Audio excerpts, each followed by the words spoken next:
Okay guys, sa atong video karon. So ako ipakita ninyo kadtong atong kulang nga mga breaker o katong kuan sa atong natauran sa atong silingan. So muna siya atong gamiton guys sa ato ang kuan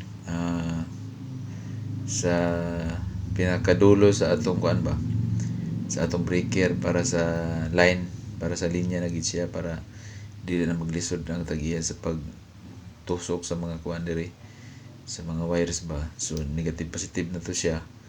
So kaning ilang igabas mo ni atong gamiton pud para diri sa atong kuan abong sa atong battery. So muna atong ipang kulikot-kulikot ni diri guys sa switch.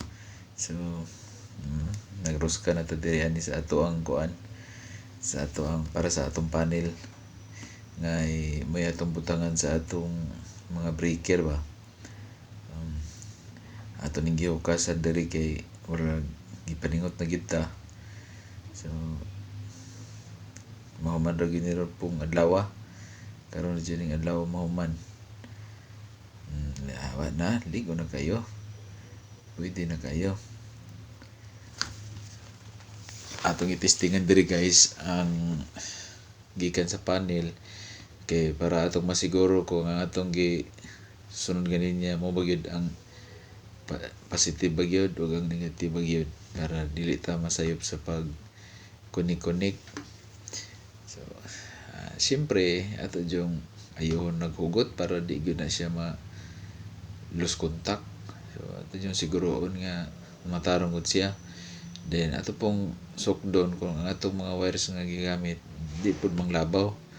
So manig atong baterya nga atong i-assemble guys, so ato siyang gisangat sa taas kay basig mapatira niya sa mga iring maglanad sa ilalom. Para safety na gid siya, so ato lang siyang isangat sa taas. So muna na itsura niya guys. Murag nalimpyo-limpyo na siya gamay. Pero hugaw-hugaw ra gyapon kay wala man mi kadala dig flexible hose. So kinahanglan gud siya nga nagud siya flexible hose pod para limpyo-limpyo pod. Pero kung naay insakto-insaktong budget, mas mayo tong katong unsa kay ngalan atong mga lata ba na naay mga bangag-bangag, so mas nindot to siya. So muna ni ang atong kubi-kubi ganiya guys. So tanang mga linya dito na niagi. Muna na siya plastada niya. So daghang salamat sa inyong paglantaw sa atong video guys.